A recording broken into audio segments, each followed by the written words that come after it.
15h-16h, Cyrielle Sarah-Cohen. Bonjour à toutes et à tous et bienvenue sur Radio J. Ravie de vous retrouver pour une heure d'émission ensemble aujourd'hui avec mon invitée, actrice et visage célèbre, vue notamment pendant quelques années, 17 ans, dans la peau de la juge Nadia Linz dans la série de France 2 Boulevard du Palais, autrice de plusieurs romans de littérature jeunesse. Anne Richard est avec nous aujourd'hui pour l'interprétation du texte Le Bonheur conjugal de Léon Tolstoï. C'est au théâtre de Poche Montparnasse tous les dimanches à 17h jusqu'au 7 décembre.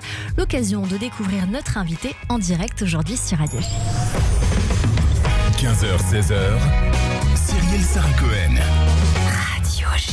Bonjour Anne Richard. Bonjour, merci de votre accueil. Merci beaucoup d'être avec nous aujourd'hui en direct pour découvrir qui vous êtes au-delà de ce que vous faites, puisque c'est un peu l'ADN de notre émission. On va bien sûr parler de votre actualité, ce sera dans un instant, mais on démarre par le début, toujours le début. Anne Richard, je crois savoir que vous êtes née un 12 octobre à Lausanne en Suisse, si mes informations sont bonnes. Entourée de vos parents, Claude et Marianne, et de votre frère Jean-Marc, quel genre d'enfance vous diriez que vous avez eu ? Merveilleuse. Une enfance vraiment très protégée, parce qu'en plus on est dans un pays quand même extrêmement protégé, un petit cocon, et j'ai eu la chance d'avoir des parents très aimants et de partager aussi mes premiers amours du théâtre avec mon frère. Ça a été, je dirais, la genèse de ce que je suis aujourd'hui. On va en parler de votre frère dans un instant, parce qu'on va voir qu'il va vous suivre un petit peu. Cela fait de vous quel genre de petite fille ?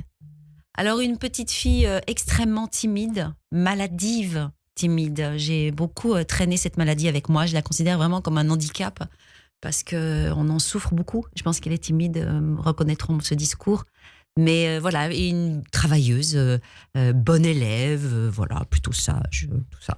Est-ce que vous diriez que le théâtre a été un exutoire de cette timidité, pour cacher votre timidité en vous mettant dans la peau de rôle ? Est-ce que peut-être c'est une idée que votre maman a eue qui vous a peut-être incité à faire du théâtre, je crois ? Alors, je ne sais pas si elle m'a mis sur une scène ou devant un sapin. Je dis souvent que j'ai commencé ça devant un sapin de Noël à faire des... Je ne sais pas si c'est vraiment ça, mais en tout cas, ça a été effectivement, je dirais, un médicament extraordinaire. Parce que, voilà, et c'est vrai que ça nous permet d'être quelqu'un d'autre et d'oser de faire des choses sur un plateau qu'on n'ose pas faire dans la vie. Vous allez effectuer vos études au gymnase de la Cité à Lausanne en section langue étrangère pendant 3 ans et vous quittez la Suisse à l'âge de 19 ans pour Paris pour devenir actrice. Est-ce que vous avez toujours su que vous feriez ce métier ? Oui, c'était vraiment une vocation qui a démarré toute petite et je le cachais parce que comme j'étais en plus timide, j'osais pas le dire. Mais au fond de moi, j'avais j'étais persuadée que je ferais ce métier et je me posais pas beaucoup de questions. Je me suis jamais demandé si j'allais gagner ma vie avec ce métier ou pas. Est-ce que vous vous souvenez de la toute première fois ? De toute la première fois que vous paraissez à l'écran, que vous êtes sur scène, la toute première fois avec le théâtre. Je me souviens très très bien de ma toute première fois. Il y en a eu 2. Il y a d'abord à l'école enfantine, la petite école où on faisait des spectacles et où ma mère m'avait écrit une adaptation de La Petite Fille aux Allumettes. Et puis l'autre fois un peu plus, je dirais, pour plus d'ampleur, c'était un spectacle pour enfants qui s'appelait La Paternelle, qui avait lieu à Lausanne, dans un immense théâtre où j'ai joué plusieurs années de suite, souvent les fées. Et c'est là que j'ai commencé à construire mon rêve de vouloir devenir actrice. La première fois qu'on vous voit à l'écran, c'est dans un clip. On va l'écouter. Je te promets le sel au baiser de ma bouche. Je te promets le miel à ma main qui te touche. On se souvient de votre visage parmi les autres visages de femmes dans ce clip-là. Est-ce que vous diriez que cela va vous donner le goût de l'écran ou ça arrive bien après ? Quand vous apparaissez dans ce clip, il y a une alchimie qui arrive avec la caméra ou ça viendra plus tard ? Non, j'avais une grande naïveté, je me rendais pas compte. Évidemment, c'était un privilège fou. Comment c'est arrivé ? C'est le hasard, je cherchais à gagner ma vie en faisant un peu de publicité, comme plein d'actrices ou d'acteurs. Je faisais un peu de mannequinat, un peu de publicité et mon agence de publicité m'a proposé ça. Et c'était un rêve absolu. Je pensais que j'allais rencontrer Johnny Hallyday, mais je ne l'ai pas rencontré à cette occasion-là. Je l'ai rencontré beaucoup plus tard. Mais je pense que l'image est venue petit à petit par hasard, mais aussi parce que mes rêves faisaient aussi, mes modèles faisaient du cinéma. Quand vous arrivez à Paris, qu'est-ce qui va se passer pour vous ? Est-ce que vous venez vous former ou vous venez vous rentrer tout de suite en agence ? Comment ça se passe ? Je viens me former. Alors d'abord, j'ai pu venir à Paris grâce à un de mes professeurs qui était Yves Pignot, qui m'a demandé de rester comme jeune fille au pair. Ça m'a permis de pouvoir vivre à Paris, ne pas être seule et puis de subvenir à mes besoins. Et puis ensuite, j'ai fait plein d'écoles d'art dramatique différentes et multiples. Pour moi, il fallait apprendre ce métier. Donc, je me suis formée. Je venais à Paris pour faire une école d'art dramatique. Vous allez donc en faire plusieurs et puis vous allez avoir plusieurs rôles au cinéma. D'abord dans Encore de Paul Vecchielli en 88 et puis après-demain, Moki Story, Dernier stade, Les filles du Lido, Juge et partie de Jacques Malater, Colère d'une mère de Jacques Malater également ou encore D'or et d'oubli. Le public va vous découvrir dans près d'une trentaine de rôles à la télévision et notamment dans la peau de la juge Nadia Linz dans la série de France 2 Boulevard du Palais que vous jouerez pendant 17 ans. Est-ce que vous diriez que c'est le rôle qui a marqué votre carrière, Anne Richard? Ah ça c'est certain, ça a marqué ma carrière et puis surtout ça m'a fait connaître. Alors j'avais fait plein d'autres films avant, mais ça m'a amené la reconnaissance. On a fait 55 films avec Jean-François Balmer et oui, ça a été une grande partie de ma carrière. Jean-François, que l'on retrouve aujourd'hui avec vous sur scène. On va en parler dans un instant, il fait quelques allers-retours. Après ce rôle, le cinéma, est-ce que c'est encore votre priorité ou vous vous dites que vous préférez vous consacrer davantage à la scène ou à autre chose? Ah non, j'aime faire les deux choses. J'ai toujours fait du théâtre, mais c'est vrai que depuis l'arrêt de Boulevard du Palais, il y a une réalité, c'est que je suis moins employée à la télévision et en film, et que ça faisait un moment que je me disais, j'ai vraiment envie de revenir au théâtre et d'avoir une vraie carrière au théâtre, encore plus que ce que je ne fais. Donc c'était l'occasion de me dire, alors je vais prendre ce chemin-là, puisque l'autre s'ouvre un peu moins à moi en ce moment, et je suis tellement heureuse sur un plateau. On voit que le théâtre a toujours été à l'œuvre de votre vie, on va en parler dans un instant, mais est-ce que vous auriez un rôle rêvé, Anne Richard? Oh, j'en ai plein, j'en ai pas un spécifiquement, mais je dirais que j'en ai deux. Je rêve de faire un personnage dans une œuvre classique. J'aimerais beaucoup, alors là j'ai fait déjà du Tolstoï, mais... Et puis aussi, j'aimerais beaucoup faire de la comédie aussi. Comédie de boulevard, très léger. Oui, quelque chose... c'est vrai que j'ai pas tellement eu l'opportunité. J'ai beaucoup fait de drame, j'ai été très confrontée à ça, beaucoup à la télévision. Et c'est vrai que j'aimerais beaucoup, au théâtre, aussi avoir l'opportunité de faire de la comédie. Anne Richard, je découvre en vous sur scène une comédienne de théâtre incroyable. Je me permets de le dire parce que je ne vous avais jamais vue sur scène. Vous êtes bluffante depuis quelques mois et je le comprends, Anne Richard, parce que vous êtes sur scène depuis mai. Donc c'est dire que la pièce dure et fonctionne. On vous retrouve dans ce monologue, Le bonheur conjugal de Léon Tolstoï, adapté et mis en scène par Françoise Petit.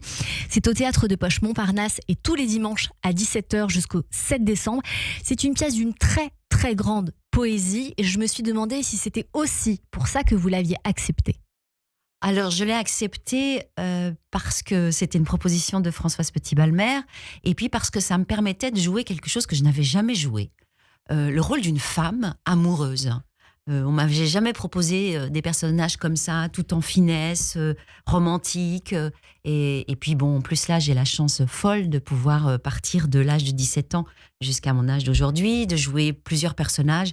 Donc oui, c'est pour ça que je l'ai accepté. Et j'aime beaucoup l'écriture aussi de Tolstoï. Qu'est-ce que le bonheur conjugal pour vous, Anne Richard? C'est la grande question de la pièce. C'est une grande question. C'est le constat qu'en fait Tolstoï. Je pense qu'il y a plusieurs vies dans le bonheur conjugal. Il y a tous ces premiers émois quand on tombe amoureux. Il y a aussi ces désillusions. Et puis il y a aussi ce dont il parle, où tout d'un coup ça se transforme en amitié. Et je trouve qu'il en parle très bien. Maintenant, je ne sais pas s'il y a un vrai bonheur conjugal. Est-ce qu'il faut vraiment courir après le bonheur? Je crois qu'il faut courir après un bien-être avec le compagnon avec lequel on est et accepter ce qu'il est et accepter ce que nous-mêmes nous sommes. C'est une très jolie définition, Anne Richard. Sur scène, vous êtes accompagnée par Nicolas Chevreau au piano, avec la participation amicale de Jean-François Balmer, qui peut-être est le compagnon de Françoise Petit-Balmer. Oui, ok, j'entends bien. L'histoire, donc, après la mort de sa mère, la jeune Macha, 17 ans, est élevée par la servante Katia. Elle se retrouve seule avec sa jeune sœur Sonia également, et elle voudrait fuir la tristesse, la solitude de l'hiver russe à la campagne. Elle est meurtrie par l'angoisse, je dirais. l'isolement, l'ennui. Et c'est un second hiver dans la solitude. Et elle tombe dans une forme de dépression qui l'empêche de quitter sa chambre. Et alors que Katia voudrait l'emmener prendre l'air à l'étranger pour la sortir de sa torpeur et la torpeur de ce coin perdu, son tuteur, Serge Mikhailovitch, ami de la famille, arrive. Il est plus vieux et pas du tout ce qu'elle désire pour elle. Est-ce qu'on peut commencer par dire ça, Anne-Richard ? Oui, tout à fait. C'était pas du tout son idéal de jeune fille adolescente qui est dans le rêve du prince charmant. C'était pas son prince charmant. C'était pas son prince charmant et elle se pose cette question parce que elle se dit que faire si tout à coup il désirait m'épouser. C'est comme ça que naît cette interrogation d'une potentielle relation entre eux. Oui, et puis après c'est aussi, je dirais, elle va découvrir les émois de rencontrer un homme. À l'époque aussi, elles n'avaient pas tellement l'opportunité. Et donc, elle va découvrir c'est une attirance. C'est vraiment les débuts de cette jeune fille qui va tout d'un coup se rendre compte qu'il n'y a pas que le physique. Elle rêvait d'un homme très maigre, très pâle, romantique à souhait. Et là, elle a quelqu'un d'autre en face d'elle et elle va se laisser séduire et elle va le séduire. Avant d'en arriver là, est-ce qu'on pourrait dire que dans la vie, parfois, on se retrouve confronté à finir ou passer du temps amoureux avec la personne qu'on n'imaginait pas forcément et que parfois cela peut cacher des bonnes ou des mauvaises surprises aussi.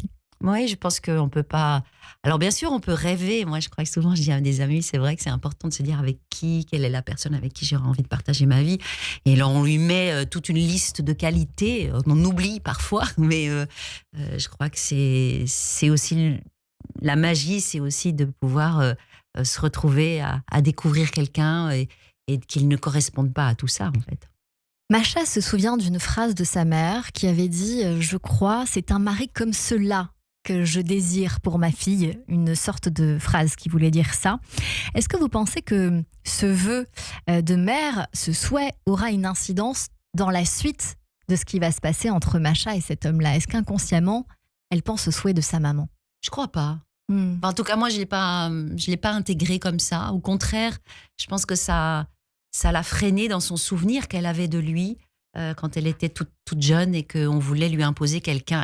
C'est dans cette crainte qu'on lui impose quelqu'un qu'elle ne désire pas, surtout. Toutefois, comme un mari promis à elle, elle va être amenée à l'aimer et à le respecter. Il lui demande de jouer du piano pour lui. Elle lui joue l'adagio qu'on va écouter dans un instant. Elle est jeune et jolie, flattée par l'attention qu'il lui accorde.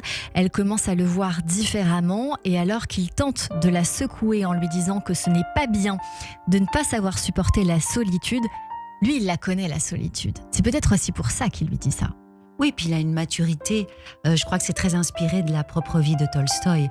C'est-à-dire que lui-même avait déjà passé dans toutes ces expériences-là, l'expérience des mondanités, parce qu'en Russie, à cette époque-là, ils allaient dans des bals, ils vivaient entre la campagne et la ville. Et je pense que cet homme, probablement, a vécu tout ce qu'elle vivra, elle, après. Il sait déjà. Donc je pense que c'est quelqu'un inspiré par Tolstoï qui aime la nature et la solitude. Et c'est aussi ça que j'aime dans ce texte. C'est cette capacité qu'il a de transmettre la beauté de la nature, la simplicité de la vie dans une campagne. Il va la rassurer, Serge Mikhailovitch. Il va essayer, en tout cas, de venir un petit peu la chercher dans sa solitude, la sortir de cette solitude-là envers et contre tout, de son gré ou pas. Et elle va remarquer un moment un regard, elle dit, qui n'appartenait qu'à lui. Elle finit par lui trouver ce quelque chose.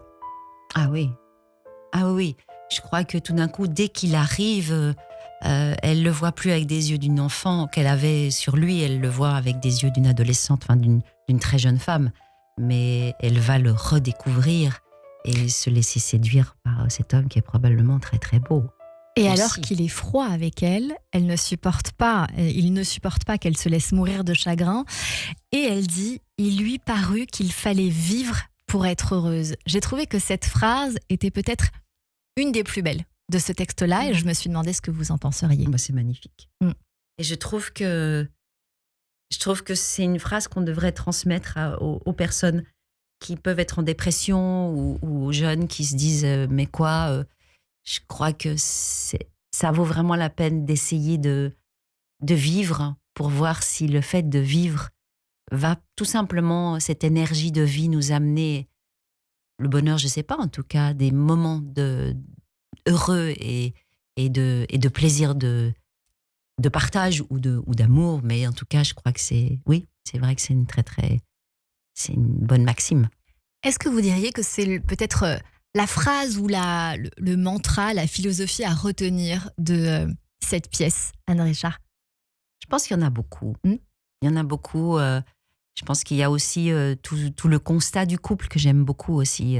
Ce chapitre où tout d'un coup, ils se rendent compte qu'ils ont des intérêts séparés, et qu'ils vont chacun dans une route différente. Et comment ils vont faire avec ça, ce chagrin-là, de constater ça. Je pense que Tolstoï a tellement bien analysé avec une simplicité. C'est ça que j'aime chez lui, c'est cette simplicité d'écriture, de pureté, qui tout simplement parle de tous nos couples. C'est bien ça, c'est la vérité, et c'est ce que j'allais vous dire. Est-ce que finalement, ce n'est pas forcément une question d'âge, parce que c'est ce qu'on peut se dire, que le couple se délite parce qu'il y a des intérêts différents, elle a plus envie de vivre à un moment donné parce qu'elle va arriver à ses fins, on va essayer de progresser lentement mais sûrement, mais on peut déjà commencer par se dire ça, et que finalement, ça arrive à tous les couples, et que ce n'est pas forcément une histoire de temporalité pour l'un et l'autre. Non, ça arrive, je pense, à tous les... Oui, je pense que tous les couples, a priori, traversent ça. Et après, font un choix. Il y a le choix aussi de savoir, est-ce que quand on prend des chemins séparés, aujourd'hui, on a tendance à se séparer. Tandis que là, il propose autre chose. Il propose de reconstruire ce couple différemment.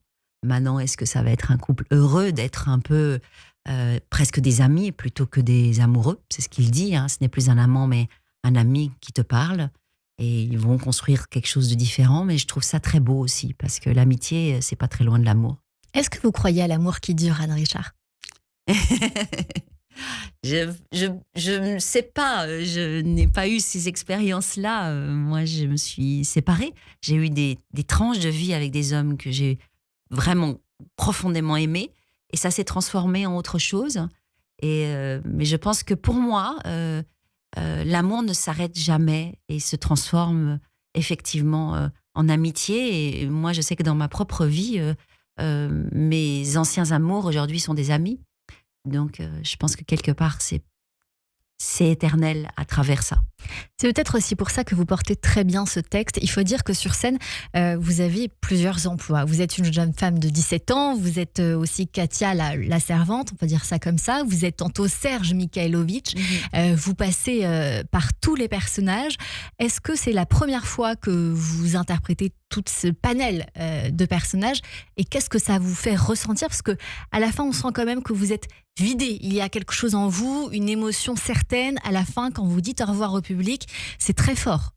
C'est la première fois de ma vie, et je n'ai jamais pensé, j'avais jamais désiré et souhaité et rêvé de faire un seul en scène, parce que c'est pas vraiment un seul en scène, puisqu'il y a Jean-François est présent par une présence silencieuse, et que j'ai un pianiste, Nicolas Chevreau, qui sont avec moi. Mais malgré tout, c'est un monologue où je parle seule pendant presque 1h20, et c'est pour moi la première fois que je me retrouve face à ce défi, je dirais. Je ne pensais pas que j'en étais capable, donc déjà je suis très heureuse d'y être arrivée, et puis je suis très heureuse de jouer tous ces personnages. C'est vrai que c'est la première fois de ma vie que j'ai l'opportunité de jouer plusieurs personnages en même temps, et ce parcours-là est génial, de pouvoir traverser et raconter cette histoire à travers surtout les deux personnages principaux. Pour aller dans la continuité et expliquer à nos auditeurs qui n'ont pas forcément vu la pièce, je vais continuer dans cette chronologie de l'histoire. Ce Serge Mikhailovitch, il va partir, revenir. Et soudain, la maison va se remplir de vie. La première fois quand il décide de partir, parce que forcément, il va lui donner ce petit goût de vivre, sachant qu'il lui dit qu'il va revenir. Et donc, pour lui faire plaisir, la maison va se remplir de vie, de lumière. Pendant le printemps, vous dites, l'angoisse avait disparu. Elle s'occupait de Sonia, de sa petite sœur, faisait de la musique, lisait, sortait dans le jardin, pensant, espérant Dieu sait quoi. Elle était en réalité tombée amoureuse de ce fameux Serge Mikhailovitch, et elle restait des nuits entières devant la fenêtre de sa chambre. Vous voyez, j'ai pris toutes mes notes. Ouais, je vois ça. À la fin de mai, il revient de voyage comme prévu. Et donc, il lui demande si elle n'avait pas eu de nouveau vague à l'âme. Elle lui dit tout ce qu'elle avait fait de bien, le temps passant, les échanges de plus en plus nombreux. Et elle va tout faire pour capter son attention et tenter de le séduire, si jeune et lui si vieux. Est-ce que quand même à ce moment-là, on ne se dit pas que quand même le décalage de l'âge entre l'un et l'autre peut être un problème parce qu'ils le savent tous les deux. Et ça, c'est une chose que je voulais évoquer avec vous dans cette pièce-là. Alors c'est surtout lui qui le sait, parce que lui il a l'expérience, elle ne sait pas. Et d'ailleurs il a une grande inquiétude, c'est de se dire que lui il désire rester à la campagne, il désire vivre une vie un peu plus calme, parce qu'il est un tout petit peu plus âgé, il a peut-être une 20aine d'années en plus à peu près, même pas, peut-être 15-20 ans, et qu'il a déjà fait l'expérience de la vie et qu'il craint qu'elle va vouloir vivre, elle va vouloir expérimenter la ville et tout ça, et il sait déjà ce qui va se passer. Et moi, j'aime beaucoup l'incarner lui aussi. Oui, parce qu'il a une intuition, l'intuition de la sagesse et de l'âge, effectivement. Il ne va pas se tromper parce qu'on l'a dit tout à l'heure, elle va finir par s'ennuyer et lui finira par être jaloux. Jaloux de diverses manières. Et il y a une phrase que j'ai retenue. Il m'aimait, je le craignais. Il me craignait et je l'aimais. Et je me suis demandé si l'amour ne devait surtout pas ressembler à ça. Je pense que le mot « il me craignait », c'est quelque chose d'une autre époque, j'ai un peu l'impression. C'est plus « il me respectait », je dirais, aujourd'hui. La crainte, je l'aperçois plus comme un respect. Parce que craindre quelqu'un aujourd'hui, ça véhicule d'autres choses. Oui. Surtout en ce moment, dès qu'on dit qu'on craint un homme, je pense que c'est une expression de l'époque qui ne correspond plus à notre langage aujourd'hui. C'est juste qu'il y avait ce respect et cette inquiétude de savoir est-ce que je peux me permettre, de la part de Sergueï, il dit mais est-ce que je vais il veut fuir, il peut pas. Il se dit mais je peux pas aimer une jeune fille si jeune, je dois m'en aller. Ça m'est pas autorisé. Et finalement c'est elle qui lui donne l'autorisation en lui avouant, en lui criant presque au visage qu'elle l'aime et qu'elle ose sortir et dire profondément son sentiment. Ça lui permet à lui de s'autoriser de l'aimer. Anne Richard, Télérama dit Anne Richard rend grâce à la mélancolie de Tolstoï. Le piano de Nicolas Chevreau prolonge la rêverie.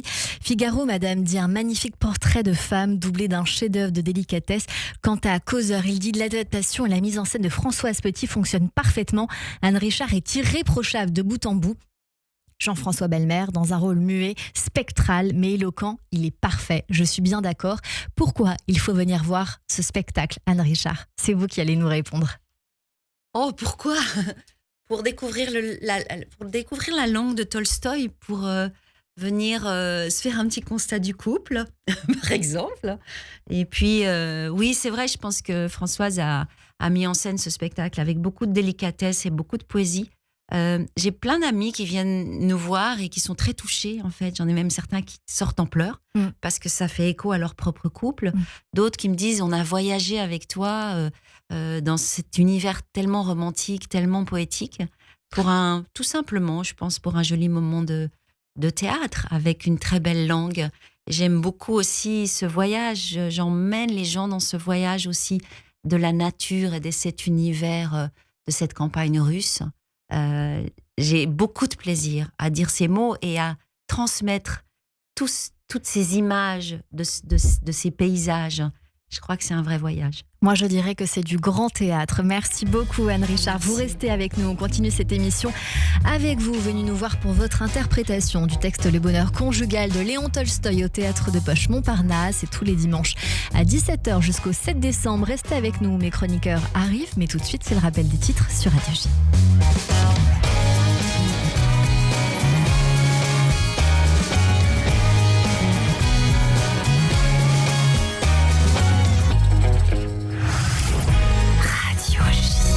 Cyrielle Sarah Cohen. –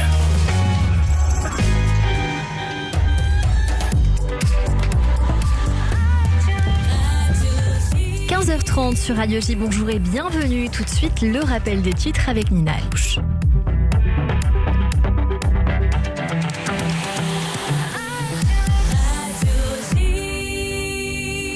Bonjour Nina. Bonjour Cyrielle, bonjour à toutes et à tous. À la une de l'actualité, le Hamas affirme avoir localisé le corps d'un otage à Gaza. L'identité de cet otage n'est pas précisée. Des dispositions sont prises pour transférer le corps en Israël, mais aucun calendrier n'est précisé pour ce transfert. Par ailleurs, Tsahal a annoncé l'arrestation de 2 membres du Hamas lors d'un raid dans le nord de la Judée-Samarie. Washington va soumettre à l'ONU un projet de résolution pour légitimer la force internationale à Gaza. Ce projet donnerait aux États-Unis et aux pays participants un large mandat pour gouverner Gaza jusqu'à la fin 2027. Washington soumettra officiellement le texte dans les jours à venir avec un vote possible dès la semaine prochaine. Le vote pour les élections municipales a commencé à New York où les habitants choisissent le prochain maire. Zoran Mamdani, vainqueur de la primaire démocrate, affronte l'ancien gouverneur Andrew Cuomo, candidat indépendant, et le républicain Curtis Sliwa. Donald Trump a menacé de réduire fortement les fonds fédéraux destinés à New York si Zoran Mamdani remporte les élections. Il a appelé les électeurs à voter pour l'ancien gouverneur. Le groupe Lafarge est jugé en France pour financement du terrorisme et violation des sanctions européennes en lien avec son activité en Syrie pendant la guerre civile. Selon les juges, Lafarge aurait versé 5 millions d'euros entre 2013 et septembre 2014 à des groupes djihadistes dont l'État islamique. L'objectif, maintenir son usine dans le nord de la Syrie en activité. Dans un communiqué, l'entreprise a précisé que les dirigeants poursuivis ne travaillent plus pour Lafarge ni pour ses filiales et qu'elle coopère pleinement avec la justice. Enfin, en France, les députés examinent le projet de loi de financement de la sécurité sociale. Ils vont notamment devoir se pencher sur la suspension temporaire de la réforme des retraites promise par le Premier ministre Sébastien Lecornu. Un vote final est prévu le 12 novembre, même si les débats ne sont pas terminés à cette date. Le texte sera transmis au Sénat. Et merci beaucoup Nina Alouche. On vous retrouve à 16h pour le journal complet. Tout de suite une courte pause et c'est la suite de notre émission avec mon invité Anne Richard et mes chroniqueurs sur Radio J. Radio J. C'est bon pour la santé. Le MAG, Serge et Nicolas Rafale. Radio J. Bonjour, c'est Serge. Bonjour, c'est Nicolas. On se retrouve tous les mardis de 21h à 22h sur Radio J. Au programme, médecine, chirurgie, bien-être et santé. Rendez-vous avec les Rafales père et fils sur Radio J. Radio J. Radio J. Radio J. Vous écoutez Radio J à Paris sur 94.8 en DAB+, et sur notre appli Radio J. Radio J. Radio J. 15h-16h. Cyrielle Sarah-Cohen. De retour sur l'antenne de Radio J. Merci de passer votre après-midi avec nous jusqu'à 16h avec mon invité aujourd'hui, la comédienne Anne Richard, venue nous voir pour son interprétation du texte Le bonheur conjugal de Léon Tolstoï au théâtre de Poche Montparnasse. Et tous les dimanches, je le rappelle à 17h jusqu'au 7 décembre, on a parlé théâtre, on y va tout droit avec Hélène Kuttner.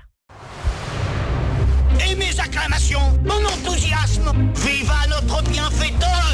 Olé, olé, olé. Bonjour Hélène. Bonjour Anne Richard et bonjour à toutes et à tous.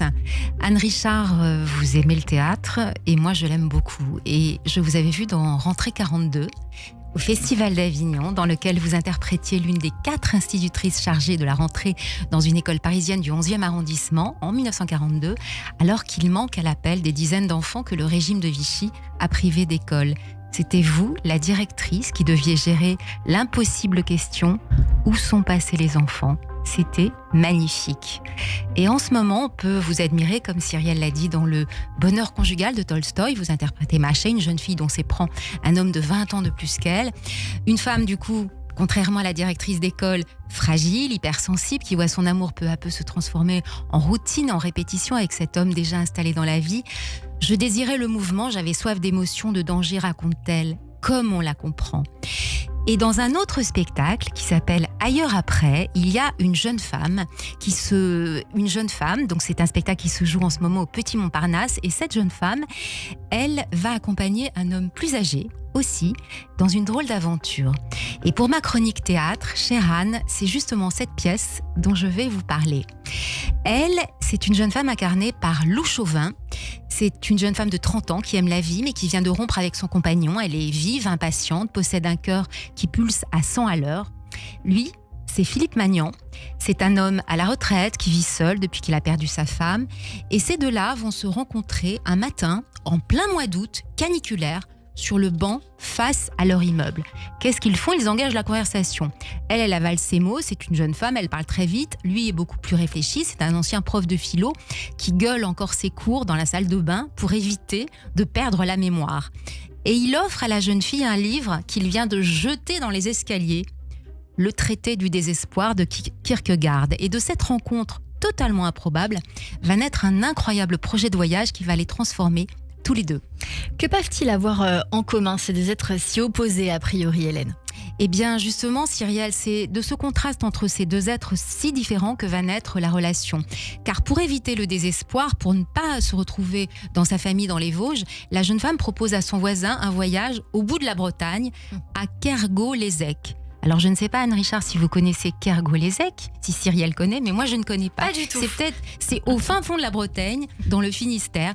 Et les voilà embarqués dans la Talbot Samba décapotable du vieux monsieur. Talbot Samba, c'est quand même les années 60-70, qui déteste les autoroutes et les voyages express. Elle hallucine quand elle réalise le temps qui passe sur les chemins de campagne, car son espace-temps ressemble plutôt au scroll de TikTok. Lui aime la contemplation, bidouille son moteur pour tomber en panne en plein milieu d'un champ de colza. Il se met à réciter de la poésie, chante Brassens. Elle s'impatiente, rouspète, se moque de lui, regrette sa décision. Et lui, il nargue cette jeune écervelée qui se comporte comme un toutou avec le jeune homme avec qui elle vivait dans une dévotion perverse. Alors il y a des noms d'oiseaux qui fusent, des insultes. Ils finissent tout de même par échouer le ventre vide dans un restaurant décoré de têtes de cerf qui les surveillent comme des délinquants en fuite. Et en réalité, chacun des deux est profondément seul, profondément meurtri, elle en pleine rupture sentimentale et lui dissimule sa profonde émotion derrière un cynisme dévastateur. On ne dévoilera pas l'histoire de cette pièce et de l'histoire de cet homme, mais le fantôme d'une femme aimée se mêle à la rafle du Veldiv. Wow. Comment est mise en scène cette aventure, Hélène ? Est-ce que le décor change ? Alors oui et non, Cyrielle. Il y a d'ici et là quelques images vidéo, on le voit, un ciel tout bleu, mais c'est en fait le banc où sont assis les personnages qui se transforment en Talbot décapotable. Alors il y a des lumières qui passent du gris au jaune, soudain apparaît la Voie lactée, les personnages semblent décoller de la Terre. Où sont-ils ? Et est-ce que ce road movie est bien réel ? La force du texte de l'auteur Arnaud Bédoué vient justement de cette incertitude entre la réalité et le rêve. Car c'est une rencontre fantastique, émouvante, drôle à la fois, qui se fait se rencontrer deux générations. Et si cet amour platonique n'était pas seulement un désir, un fantasme ? Bédoué compose des dialogues savoureux, puissants, qui godillent sans cesse entre le réel et la fiction en liberté. Vous parliez de l'écriture de Tolstoï tout à l'heure. Évidemment, c'est un monstre, Tolstoï, mais il écrit très bien, Arnaud Bédoué. Et comme chez Tolstoï, que vous interprétez, Anne-Richard, la bonne littérature, le bon théâtre doivent nous embarquer très loin avec les personnages et leurs rêves. Ailleurs, après, au Petit Montparnasse, et jusqu'au 21 décembre. Et puis, allez voir Anne-Richard dans cette interprétation de Tolstoï, Le bonheur conjugal au Théâtre de Poche Montparnasse, et jusqu'au 7 décembre. Voilà une prescription, une ordonnance bien remplie pour aller au théâtre. Merci beaucoup, Hélène Kuttner. Tout de suite, c'est le billet du jour avec Ariel Efraïmi. Le billet du jour. Bonjour Ariel. Bonjour Cyrielle, bonjour Anne. La pièce de théâtre que vous interprétez parle du bonheur à deux. De cette chose étrange qu'on cherche tous, sans trop savoir si elle existe vraiment. Ça m'a parlé parce que je dis que je veux me marier jeune. Et à Paris, dire ça, c'est comme dire que t'es favorable à la peine de mort. T'as tout de suite des regards horrifiés. Moi, j'ai envie d'un couple, d'un foyer, de cette folie à deux qui dure. Et surtout, j'ai envie de 8 enfants. Ce qui est un choix politique en 2025. Je vis dans une génération où vouloir des enfants te fait passer pour un climato-criminel. T'as envie de bébé, on te parle de planète, de CO2, de nappe phréatique. Moi, je veux juste transmettre un peu d'amour, pas ouvrir une mine de lithium. Résultat, si je veux trouver une femme d'accord avec ce projet en France, j'ai 2 options. Partir vivre chez les Mormons ou épouser une Saoudienne. Mais je crois que si j'ai ce rêve, c'est parce que j'ai grandi dans une maison qui s'est vidée trop vite. Mes frères sont partis tôt, la maison est devenue silencieuse et moi je suis resté avec cette idée que le bonheur c'est quand il y a encore du bruit dans les couloirs. Et ce rêve donc d'enfant, plus les jours avancent, plus je sens que ça va être compliqué. J'ai vraiment pris une claque il y a quelques mois. Je suis allé chez un ami dans sa maison Et il y avait son neveu qui avait 5 mois. Et j'ai remarqué qu'un bébé se réveille la nuit et réveille les parents. Et ça, c'était pas prévenu dans mon business plan. Ensuite, une des raisons pour lesquelles je veux plein d'enfants, c'est pour donner des tonnes de prénoms. Donc j'ai une liste de prénoms que je vais vous donner. Alors, vous allez peut-être retrouver une certaine influence dans ma liste. Moi, je trouve que c'est juste des prénoms très beaux et je suis objectif. Donc Abraham, Jacob, Isaac, Joseph. Bon, bah si j'ai des filles, on dira qu'Abraham, c'est mixte. Et en grandissant, j'ai compris que le bonheur conjugal, c'est pas juste des rires d'enfants, c'est déjà réussir à rester deux, à se supporter sans se fuir. Parce que si tu croises un couple qui se parle encore en 2025, appelle l'UNESCO, c'est du patrimoine vivant. Et s'il y a autant de divorces aujourd'hui, je pense que c'est parce qu'on vit dans une génération où l'on remplace vite. On a perdu l'habitude de réparer. Ton téléphone rame, tu le jettes. Ta meuf te saoule, tu la changes. On vit dans une société où l'amour est en courte durée.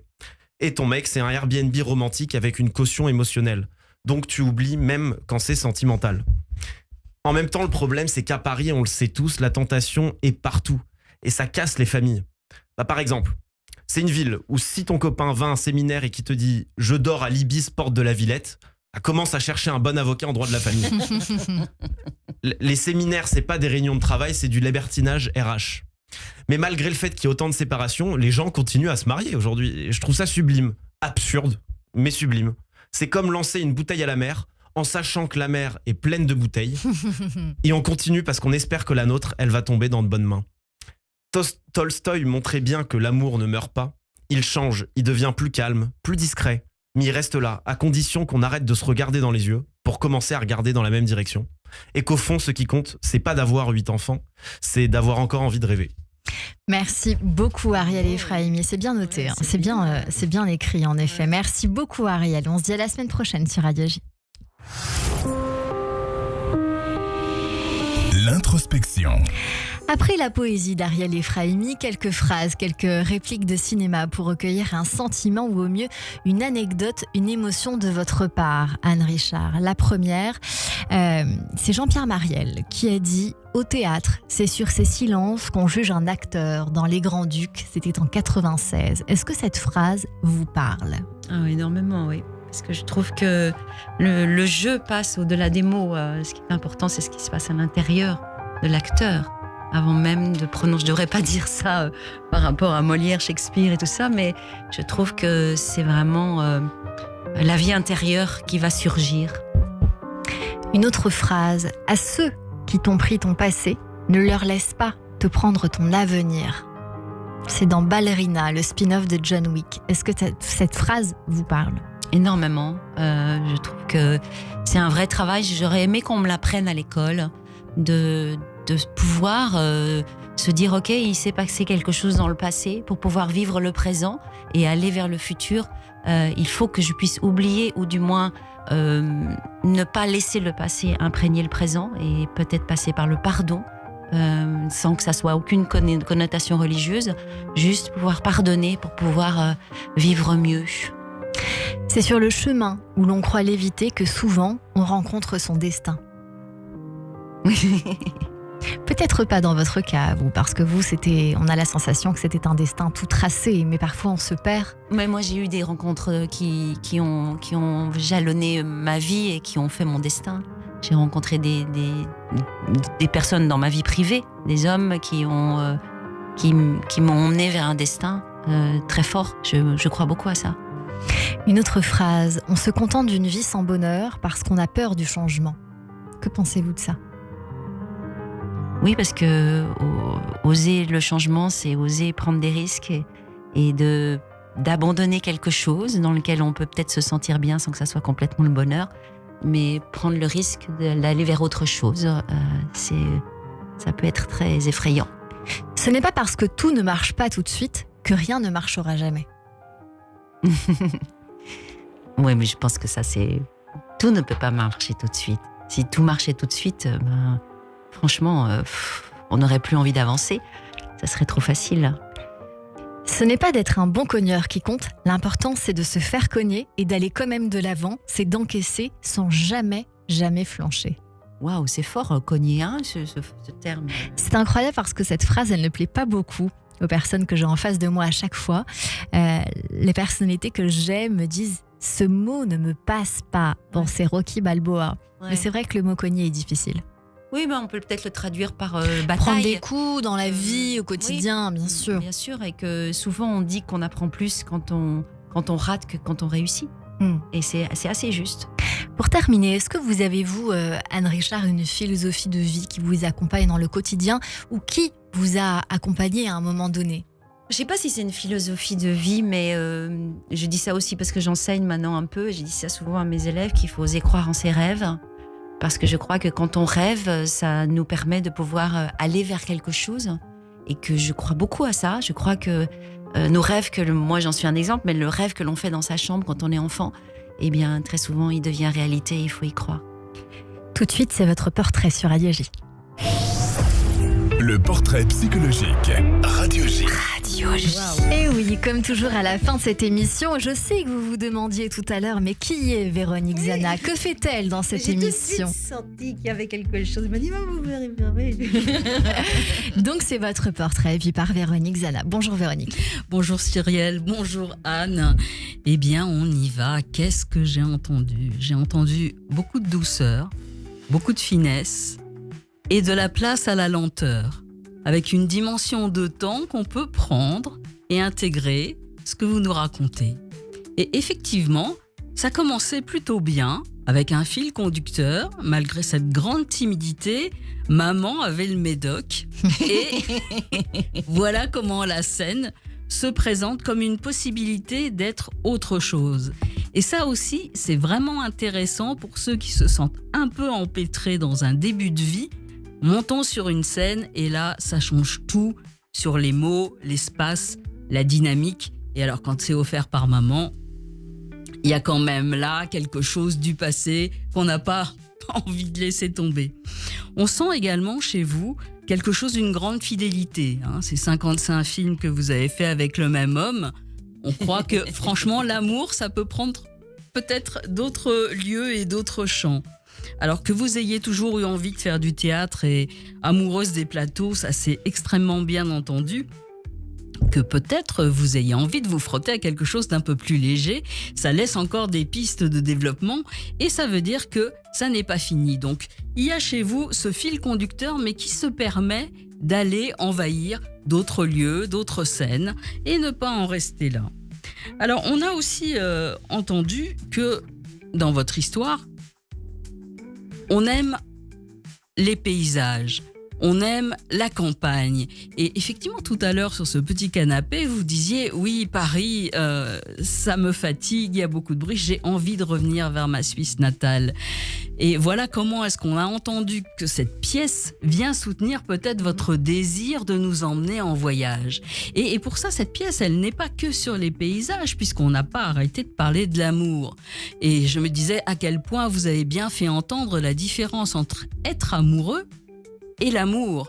Et ce que l'amour peut permettre de surgissement et justement de pouvoir aimer l'autre tel qu'il est et pas tel qu'on le fantasme. Et c'est à ce moment-là qu'on peut poser quelque chose. Et sans doute que c'est pour ça que l'amitié chez vous est quelque chose d'important et que le fil conducteur avec les humains que vous avez fréquentés et vos amours ont pu se commuter en amitié. Ce qui est intéressant, c'est peut-être de se dire que des histoires qui démarrent par l'amitié pour devenir amour, eh bien, ça ouvre sur une autre complicité et une autre façon d'être ensemble.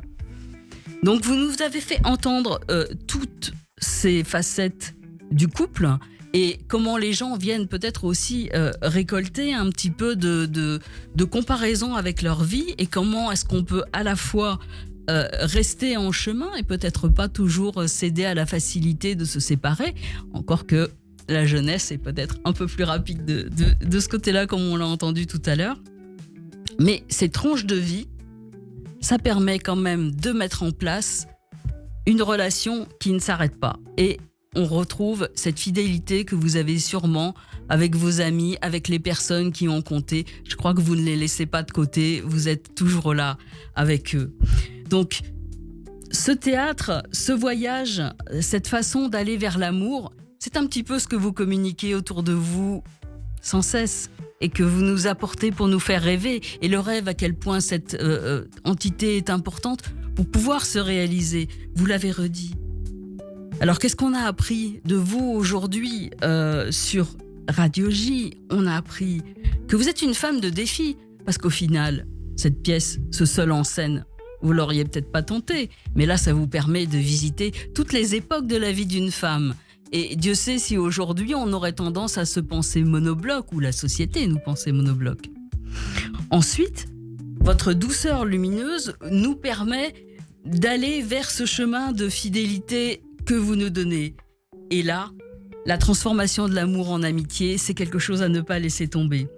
Donc vous êtes une femme, vous disiez tout à l'heure, quand je suis dans le métro, j'oublie tout et parfois je peux rater la station. Donc vous pouvez à la fois perdre ce fil du temps, mais vos liens avec les gens, c'est votre forme d'infini. Donc vous articulez bien et sans doute est-ce pour ça qu'il y a cette balance dans votre façon d'incarner le temps. Et donc pour la suite, on vous souhaite cette expérience fabuleuse de la comédie légère. Alors, les comédies classiques viendront sûrement vers vous, mais la comédie légère pourrait peut-être vous permettre de faire un saut sur une autre scène. Merci beaucoup, Véronique Zana. Votre regard sur tout ce qui vient de se dire, Anne Richard? C'est très juste, en fait. J'aime beaucoup cette vision que vous avez de mon parcours. C'est vrai que c'est... Le mot fidélité en amitié me semble extrêmement important, en amour aussi, mais c'est vrai qu'il y a quelque chose, en tout cas, dans ce parcours qui me ressemble. Je ne peux pas concevoir la vie autrement qu'à travers ces liens qui restent toujours. Et puis, je suis du signe de la balance, alors évidemment, je suis à la recherche de l'équilibre constamment, l'équilibre parfait. J'ai besoin de ça, et d'ailleurs c'est pour ça que j'ai peut-être joué une juge d'instruction si longtemps, que ça me convenait très bien, et j'ai envie de juste dire merci à Françoise Petit-Balmer, parce que c'est grâce à elle vraiment qui avait envie de m'offrir ce cadeau de quelque chose de différent de ce que j'avais fait jusqu'à maintenant. J'ai eu beaucoup de rôles de grandes autorités, j'ai fait des juges, j'ai fait des commandants de l'armée, j'étais vraiment dans des femmes très autoritaires, très décisionnaires, des patronnes et tout ça. Et là, alors que vous êtes tout l'opposé. Voilà, je peux un peu dévoiler un peu plus ma personnalité à travers ce rôle. Rôle incroyable que je recommande chaudement. Merci beaucoup, Véronique Zana, notre psychanalyse que l'on retrouve tous les mardis et mercredis. À demain sur Radio J. Radio J. Cyrielle Sarah Cohen. C'est la fin de cette émission avec vous, Anne Richard. Vous êtes venue nous voir pour votre interprétation, je le répète, du texte Le Bonheur conjugal de Léon Tolstoï. C'est au Théâtre de Poche Montparnasse, Courrézy, tous les dimanches à 17h jusqu'au 7 décembre. Un mot de la fin qui vous revient, vous dites ce que vous voulez. Oh là là, alors vous dites ça, je suis cesse de le sens de la lenteur. Vous décidez. Le plaisir des rencontres, c'est aussi ce métier-là. Voilà. Ravie de vous avoir rencontré. Anne Richard. Merci pour tout le travail que vous avez fait autour de moi. C'est presque gênant, mais merci beaucoup. À la réalisation audio et vidéo, Benjamin Arnaud et Tana Noukaïev. Merci à toutes et à tous de nous avoir suivis. On vous laisse avec la sonate de Beethoven. J'espère que c'est la bonne. Vous écouterez, vous me direz, Anne Richard. On se donne rendez-vous demain dès 15h avec la comédienne Florence Darel pour la pièce Drôle de justice au Théâtre de Passy. En attendant, c'est la suite de votre journée avec le Club Imo présenté par Marc Ezrati. Et dans un instant, ce sera le journal sur Radio J.